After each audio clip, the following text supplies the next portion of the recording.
हाँ तो बच्चों हम लोग पढ़ने जा रहे हैं हैलो एल्केन की फिजिकल प्रॉपर्टी के बारे में। फिजिकल प्रॉपर्टी में हम लोग क्या क्या देखेंगे, स्टेट के बारे में देखेंगे, कलर के बारे में देखेंगे, मेल्टिंग पॉइंट, बॉइलिंग पॉइंट हम लोग चेक करेंगे, सॉल्युबिलिटी चेक करेंगे और इस तरह से पूरी की पूरी फिजिकल प्रॉपर्टी आपकी हैलो एल्केन की ख़त्म हो जाएगी।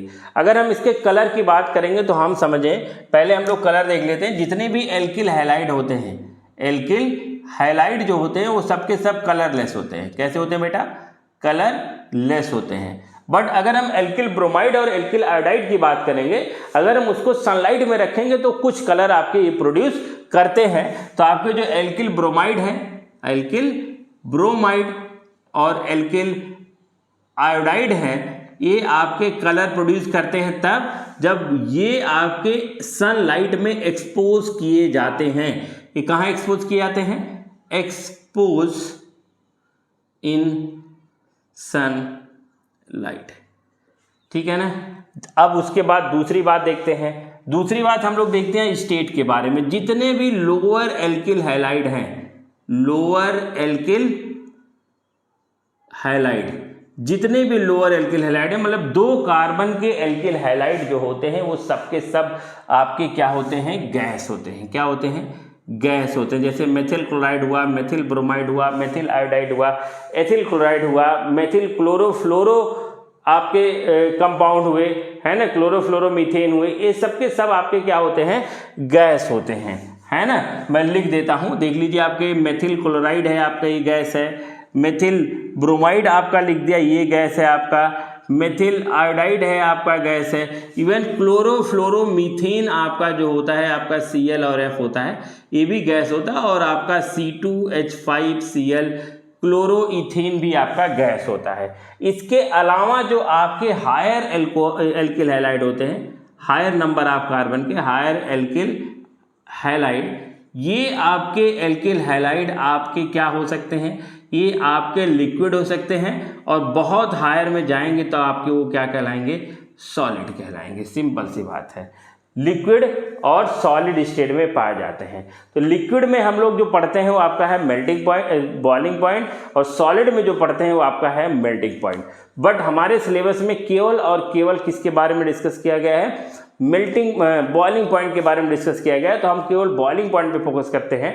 बॉइलिंग पॉइंट का मतलब होता है कि एक पर्टिकुलर टेम्परेचर और एटमॉस्फेरिक प्रेशर पे आपका जो भी लिक्विड होगा वो गैस में कन्वर्ट होगा, मतलब बॉयल करना स्टार्ट हो जाएगा। उसी टेम्परेचर को बॉइलिंग पॉइंट कहते हैं। अगर आपने पढ़ा है प्रीवियस क्लासेस में तो आपका लिक्विड और गैस में मात्र केवल क्या डिफरेंस होता है कि लिक्विड के मॉलिक्यूल के बीच में अट्रैक्टिव फोर्स ज़्यादा होता है और जो गैस के मॉलिक्यूल होते हैं उसमें अट्रैक्टिव फोर्स क्या होता है? आपका कम होता है।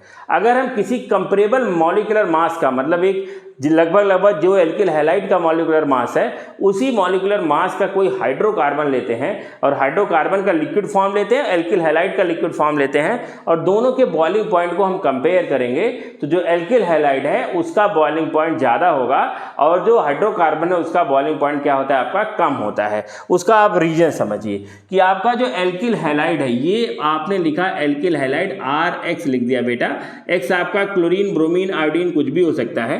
ये जो कार्बन और हाइड्रोजन का बॉन्ड होता है उसमें हाइड्रोजन इलेक्ट्रोनेगेटिव एटम होने की वजह से ये इलेक्ट्रॉन को अपनी तरफ अट्रैक्ट करता है, जिसकी वजह से इस पे पार्शियल नेगेटिव और कार्बन पे पार्शियल पॉजिटिव चार्ज आ जाता है। और ये कार्बन हाइड्रोजन बॉन्ड आपका कहलाता है पोलर बॉन्ड। कैसा बॉन्ड कहलाएगा? पोलर बॉन्ड कहलाता है। इस पोलर बॉन्ड की वजह से आप देख लीजिए, जैसे मैंने यहाँ लिखा एक CH3, यहाँ मैंने लिखा CH2, ये आपका C, यहाँ H या ऐसे रहने दो, CH2, और यहाँ आपने लिख दिया Cl। समझने के लिए, मात्र समझने के लिए आप समझिए, यहाँ आपका जो कार्बन क्लोरीन की बात है इस पर पार्शियल नेगेटिव और इस पर पार्शियल पॉजिटिव, तो कार्बन और क्लोरीन के बीच में partial positive negative charge develop हो गया है। अगर दूसरा कोई एल्किल हैलाइड आपका ऐसा लिया जाएगा तो आप देखिए ये आपका CH2 है ना, ये CH2, यहाँ मैंने लिख दिया Cl, ये आपका CH2, ये आपका CH3। फिर यहाँ से देखिए, यहाँ क्लोरीन पे नेगेटिव और यहाँ कार्बन पे क्या होगा? पॉजिटिव। तो ये आपका नेगेटिव एक पोल हो जाएगा, ये आपका एक पॉजिटिव एक पोल हो जाएगा, और ये 2 पोल के बीच में आपका इंटरेक्शन होगा और इस इंटरेक्शन को हम लोग डाइपोल इंटरेक्शन कहते हैं। Intermolecular dipole interaction. और जो डाइपोल इंटरेक्शन होता है वो आपका वंडर वाल फोर्स ऑफ अट्रैक्शन से ज़्यादा स्ट्रांग माना जाता है। वैसे बहुत स्ट्रांग नहीं है अट्रैक्शन, बट अगर हम हाइड्रोकार्बन की बात करें तो हाइड्रोकार्बन अगर हम कोई लेते हैं, मैंने यहाँ हाइड्रोकार्बन ले लिया RCH2 R, कोई हाइड्रोकार्बन ले लिया, यहाँ दूसरा मैंने RCH2 R, तो सेम नॉन पोलर मॉलिक्यूल के बीच में जो इंटरेक्शन होता है, यहाँ जो अट्रैक्शन होगा वो अट्रैक्शन जो होता है, इस अट्रैक्शन को हम लोग कहते हैं wonder wall force of attraction. ये फोर्स ऑफ अट्रैक्शन क्या कहलाता है? Wonder wall force of attraction. तो आप समझिए ये जो wonder wall force of attraction है, ये तो गैस मॉलिक्यूल के बीच में लगने वाला अट्रैक्टिव फोर्स है, और आपको अंदाजा है गैस मॉलिक्यूल के बीच में कितना कमजोर फोर्स लगता है। तो आप सोचिए किसी लिक्विड में अगर ये फोर्स रहता है wonder wall force of attraction, तो आपका ये लिक्विड गैस बनाने के लिए एकदम बेकरार होगा। तो हाइड्रोकार्बन की फैमिली को समझिए, लिक्विड वाले पेट्रोल हैं, डीजल हैं, केरोसिन ऑयल है, सबके सब वोलेटाइल होते हैं, सबके सब वेपर बनाने की टेंडेंसी रखते हैं, सब चाहते हैं मैं जल्दी से जल्दी क्या बना लूँ, वेपर बना लूँ। तो आप समझिए यहाँ जो आपका एल्किल हैलाइड है उसमें इंटरमॉलिक्यूलर डाइपोल इंटरेक्शन होता है, और जो हाइड्रोकार्बन है कंपेरेबल मॉलिक्यूलर मास का, उसमें intermolecular wonder wall force of attraction होता है। जबकि हमको पता है कि जो डाइपोल इंटरेक्शन है वो आपका ज़्यादा स्ट्रांग होता है इस wonder wall force of attraction के कंपेयर में। इसीलिए एल्किल हैलाइड का जो बॉइलिंग पॉइंट होता है कंपेरेबल मॉलिक्यूलर मास के हाइड्रोकार्बन से क्या होता है, आपका ज़्यादा होता है। रीजन आपको होपफुली समझ में आ गया होगा। तो यहाँ अगर हम बॉइलिंग पॉइंट देखेंगे, कंपेयर करेंगे किसके साथ, हाइड्रोकार्बन से, हाइड्रोकार्बन और एल्किल हैलाइड के बीच में, तो एल्किल हैलाइड का बॉइलिंग पॉइंट हाइड्रोकार्बन के बॉइलिंग पॉइंट से क्या होता है बेटा, ज़्यादा होता है। इतनी बात आपको समझ में आ गई होगी। इसके बाद हम आपस में एल्किल हैलाइड के बॉइलिंग पॉइंट को क्या करेंगे, कंपेयर करेंगे, सॉल्युबिलिटी पढ़ेंगे, और पूरी फिजिकल प्रॉपर्टी क्या हो जाएगी, खत्म हो जाएगी। तो आप इसका एक स्क्रीनशॉट ले लीजिए बहुत बढ़िया से। तो देखिए भाई, बॉइलिंग पॉइंट, अब हम लोग एल्किल हैलाइड का आपस में बॉइलिंग पॉइंट को कंपेयर करने जा रहे हैं। सिंपल सीधी सी बात है, बॉइलिंग पॉइंट कुछ करना नहीं है, boiling point is directly proportional to number of carbon, या हम लोग कहते हैं मॉलिक्यूलर मास। ये तब कहानी होगा जब कार्बन आपका स्ट्रेट चेन होगा। क्या होगा भैया, स्ट्रेट चेन।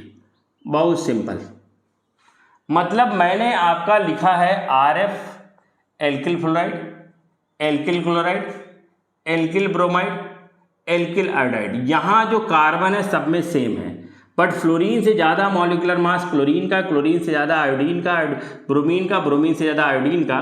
तो अगर हम यहाँ melting point, boiling point compare करेंगे तो सबसे ज़्यादा बॉइलिंग पॉइंट एल्किल आयोडाइड का होगा। उसके अलावा नंबर ऑफ कार्बन की बात करेंगे तो यहाँ हमने ले लिया CH3, CH2, CH2, Cl, जिसको हम नाम देते हैं क्लोरोप्रोपेन।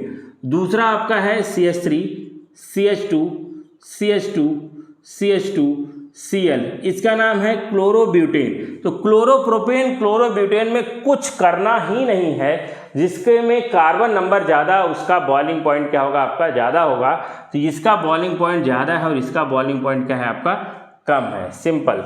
तीसरी अगर हम बात करेंगे आइसोमेरिक एल्किल हैलाइड में, आइसोमेरिक एल्किल हैलाइड में, वो भी आइसोमेरिक कौन से isomeric alkyl halide, chain isomer में, चेन आइसोमर में हम लोग चेक करते हैं। तो यहाँ boiling point is inversely proportional होता है किसके बेटा, ब्रांचिंग के। तो जिसकी ब्रांचिंग ज़्यादा होगी, मतलब जिसमें कार्बन के ब्रांच ज़्यादा होंगे, उसका बॉइलिंग पॉइंट कम होगा, जिसमें ब्रांच कम होगा उसका बॉइलिंग पॉइंट ज़्यादा होगा। देख लीजिए, ये मैं लेता हूँ यहाँ पे लेता हूँ C4H9Cl। अब C4H9Cl के डिफरेंट फॉर्म बनाते हैं। पहला एक स्ट्रेट चेन बनाते हैं 1 2 3 4 Cl। फिर आपका कार्बन चेन बनाना है, एक कार्बन ना 1 2 3 Cl, एक कार्बन आपने यहाँ लगा दिया। फिर आपको एक कार्बन और कम करना 1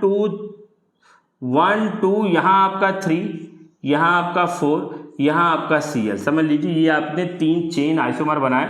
यहाँ आपका CH3, यहाँ आपका CH2, ये आपका CH3 हो गया बेटा, CH2 हो गया, CH3, CH, CH3, CH3, CH3, इसको हमने फर्स्ट मान लिया, इसको मैंने सेकेंड मान लिया, इसको मैंने थर्ड मान लिया। सिंपल समझ में आ रहा है कि इसमें सबसे ज़्यादा ब्रांचिंग है और इसमें सबसे कम ब्रांचिंग है। जिसमें जितना ज़्यादा ब्रांचिंग उसका बॉइलिंग पॉइंट उतना क्या होता है, कम होता है।